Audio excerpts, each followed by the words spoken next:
Lo saludamos, ministro. Buenas tardes. ¿Cómo está? Hola José, hola a todos. Un gusto estar por lo menos por vía remota. Me habría encantado estar allí con ustedes. Todos los años es uno de mis lugares preferidos para compartir ideas y escuchar sus opiniones. Pero bueno, esta vez me tocó estar acá en el Fondo Monetario, viendo cómo sigue el programa de la Argentina con el Fondo. Está en este momento en la oficina del Banco Mundial. Desde donde lo vemos es la oficina del Banco Mundial, la sede que tiene la Argentina con su oficina. ¿Cómo fue, ministro, la reunión que acaba de terminar en este momento? Una reunión muy constructiva, muy cooperativa con las autoridades del fondo. Habíamos trabajado los 2 días previos con el staff del Fondo Monetario, con todo el equipo que sigue el caso argentino. Entendemos que, José, venimos aquí a representar a la Argentina, independientemente del proceso electoral en el cual estamos inmersos todos los argentinos, y de modo de poder, una vez superada la coyuntura electoral, que el programa continúe y que ya el fondo disponga de todos los números, de todas las proyecciones para este año, para el año que viene, de modo que no haya después tiempo para perder, una vez que se resuelva la coyuntura electoral, la continuidad del programa. Ministro, uno de los cuestionamientos que recibe el gobierno de Macri tiene que ver con la deuda, con los niveles de deuda, con esa idea de cómo llegamos hoy hasta acá. ¿Cuál es el análisis que usted hace? En primer lugar, José, la variación de deuda en un periodo es la suma del déficit fiscal de todo ese periodo. Entonces, cuando uno mira la deuda actual de la Argentina, si parte del nivel de 2015, le suma el arreglo con los holdouts, que era deuda previa, no registrada o no contabilizada, si querés, y le suma el déficit de este periodo, llega al valor actual de la deuda, que son 310.000 millones de dólares, con lo cual, en definitiva, la deuda depende del resultado fiscal. Lo mismo ejercicio se puede hacer para el periodo anterior, 2015, donde hubo un aumento de la deuda de 43.000 millones de dólares, que fue una combinación del déficit de ese periodo, que casualmente también fue en ese lapso 60.000 millones de dólares, pero parte se pagó con aumento de deuda y parte con baja de reservas, que es lo mismo en definitiva, digamos, o equivalente, subir pasivos o bajar activos, de modo que para tener una deuda más baja, que todos querríamos, tenemos que tener menor déficit fiscal, con lo cual hay alguna inconsistencia ahí que a veces se escucha, José, alta deuda y ajuste. En realidad hay que elegir una de las dos críticas, porque la verdad que si no, una es contradictoria de la otra, ¿no? ¿Y cómo se puede salir de esa deuda después, el día después? Nosotros entendemos que la Argentina, a raíz del resultado de las PASO, que no voy a entrar en consideraciones, pero evidentemente hubo un cierre de mercado, un cierre del financiamiento voluntario a la Argentina, lo que comúnmente se llama un stand stop.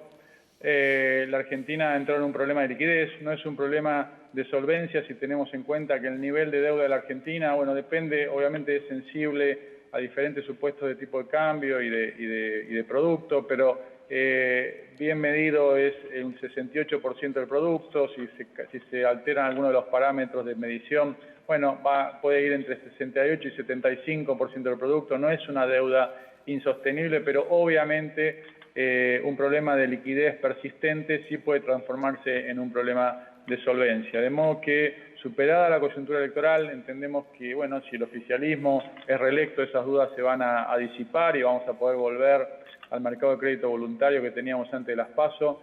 Y si el voto no nos acompaña, habrá que encarar allí, escuchaba a los colegas en el panel anterior, habrá que encarar un proceso de renegociación de la deuda. Básicamente entendemos que el objetivo central es despejar un poco, desahogar los vencimientos del próximo periodo, que son un poco ajustados los requerimientos de acceso al mercado de los próximos años, y entonces sí, con un perfil de deuda más desahogado, poder restablecer el equilibrio también en el mercado financiero y en el mercado de cambios. Entonces, las medidas que nos vimos obligados a tomar a fines de agosto y principios de septiembre, se van a volver obsoletas porque va a haberse restablecido el equilibrio macroeconómico en esos mercados, ¿no? Hemos hablado mucho en el panel anterior de la presión tributaria y muchos de los empresarios que están aquí cuentan como uno de los problemas más grandes que tienen para crecer esa presión tributaria.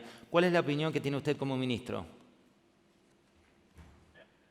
La presión tributaria, como se llama comúnmente, el nivel de impuestos en Argentina es alto, pero es menos alto que hace 4 años. Si tenemos en cuenta que en estos años bajó la presión tributaria en 3 puntos del producto. Básicamente José bajó el impuesto a las ganancias con sucesivas subas del mínimo imponible, bajaron los impuestos al trabajo, bajó débitos y créditos a cuenta de ganancias, bajó bienes personales, bajaron las retenciones a las exportaciones y también a través del consenso fiscal que impulsó una baja de impuestos provinciales, en caso particular ingresos brutos y sellos, que son los más distorsivos. Tengo bien presente el caso de la provincia de Buenos Aires, que también bajó impuestos al consumo de energía. Bueno, todo eso conformó una baja de 3 puntos del producto en términos de presión impositiva, que sigue siendo elevada, producto de un gasto demasiado elevado que sigue teniendo el Estado argentino. Lo escuchaba Rodolfo recién, que cualquier discusión tributaria tiene que ir pari passu o de la mano de qué hacemos con el gasto. Obviamente que mantener la consistencia fiscal en cualquier reforma de naturaleza tributaria o de gasto, pero bueno, en ese camino estamos y bueno, consolidar esa trayectoria fiscal también tiene que ver, José, con lo que hablábamos antes de la negociación de la deuda, porque básicamente las condiciones de negociación de la deuda también van a depender críticamente del sendero de consistencia fiscal que pueda mostrar la Argentina hacia adelante, ¿no? ¿Por qué le costó tanto al gobierno reducir la inflación? ¿Por qué le costó tanto al gobierno lograr indicadores mejores en esa materia? Sí, cuando miramos, José, el balance de este gobierno, indudablemente hay algunos legados en el sentido de punto de partida del próximo periodo que son estructuralmente mejores, pero hay otros donde, por ejemplo, la inflación o el bienestar, si medimos como la inflación y la producción o el ingreso, evidentemente están como expectativas no satisfechas en este periodo. En el caso particular de la inflación que vos mencionás, evidentemente si uno no tiene equilibrios macroeconómicos, para no limitarme solamente a algún ejercicio extremo de si es o no exclusivamente la emisión monetaria lo que provoca inflación, pero evidentemente que si no hay equilibrios macroeconómicos en todos los frentes, en el externo, en el fiscal y en el monetario, porque finalmente si no hay el fiscal termina repercutiendo en el monetario, y si no hay equilibrio en el sector externo, porque hay algún desequilibrio como tuvimos hace un par de años, 5 puntos del producto de déficit de cuenta corriente, bueno, termina repercutiendo en inestabilidad del tipo de cambio, y eso también se traslada a la inflación. Así que te diría, José, que por un lado también queda claro que la irresponsabilidad de haber dejado subir la inflación en su momento, cuando no era necesario, por haber cebado el gasto y la emisión de manera innecesaria, sobre todo cuando estábamos en el periodo de auge a fines de la década pasada, pero bueno, y lo que demuestra que es fácil subir, muy difícil bajar, pero evidentemente para hacer una autocrítica, los objetivos de reducción inflacionaria que se pusieron en este periodo fueron demasiado ambiciosos y la política macroeconómica, la fiscal y la monetaria no fue lo suficientemente consistente y armónica como para poder bajar esos niveles de inflación, y evidentemente es uno de los principales pasivos de esta gestión. ¿Cuánto le preocupa la situación del dólar y sobre todo la salida que se ha producido de los dólares? Nosotros creemos que el tipo de cambio actual es superior al tipo de cambio de equilibrio. Esto no es una afirmación en el aire. El tipo de cambio actual es 90% en términos reales, estoy hablando, se ha corregido por inflación, 90% superior al que había, por ejemplo, en noviembre de 2015, 60% superior al que había en abril de 2018, cuando empezó la turbulencia financiera en la Argentina. Es un 25% superior al promedio de las últimas décadas. De modo que son todos parámetros, referencias que nos permiten afirmar, bueno, hace 4 años consecutivos que que crecen las exportaciones, hemos corregido el déficit externo de cuenta corriente de 5 puntos del producto a 1 punto del producto prácticamente en un año y medio. Nos permite inferir que el tipo de cambio actual es superior al de equilibrio y, por supuesto, la situación que se disparó después de las PASO es por el rol de los activos externos o de la moneda extranjera como activo de reserva de valor o activo financiero, pero a nuestro juicio totalmente irracional, y eso es lo que motivó, digamos, porque no tiene sentido pararse mediante regulaciones o mediante políticas del Banco Central frente a una tendencia estructural, pero sí tiene sentido no convalidar una presión irracional que lo único que produciría sería un daño adicional, gratuito, no una tendencia a un equilibrio macroeconómico, sino que se espiralizaría en una cadena de devaluación e inflación, afectando sobre todo a los pobres.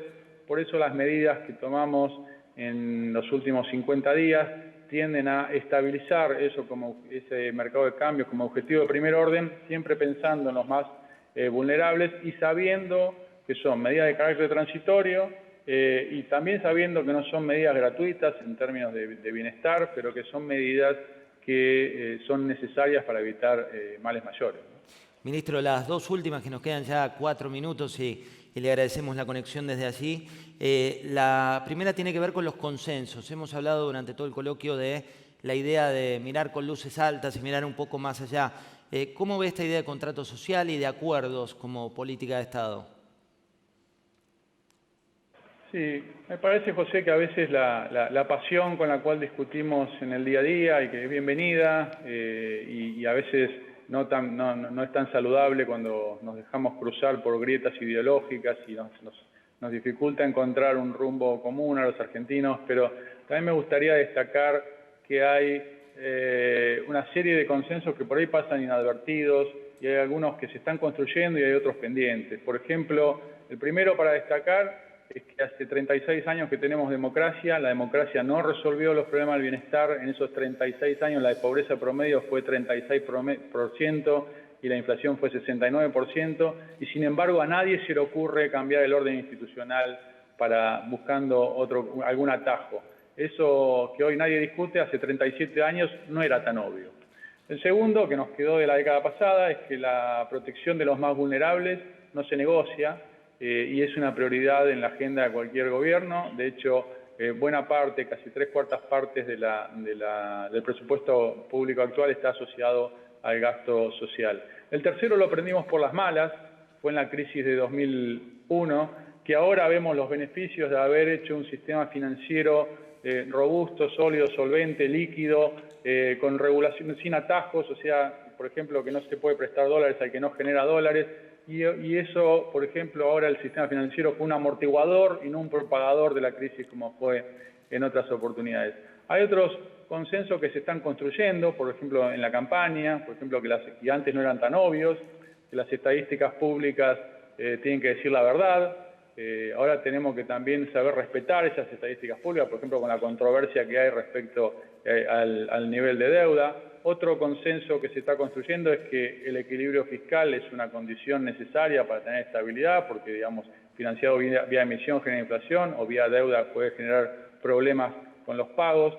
Ahora, me parece que para el próximo periodo también hay un consenso también que pasa medio inadvertido, bien coyuntural, José, que es el que, si recordás, hace 50 días los pronósticos apocalípticos que había para este periodo preelectoral en Argentina después de las PASO, y sin embargo con la concurrencia, y aquí tengo que reconocer también la corresponsabilidad y la prudencia que manifestaron todas las fuerzas políticas en el sentido de todos queremos ganar las elecciones, pero eso no es una excusa para poner en riesgo los ahorros de los argentinos, también es un consenso de corto plazo, pero que hemos sabido priorizar la estabilidad por arriba de las apetencias partidarias.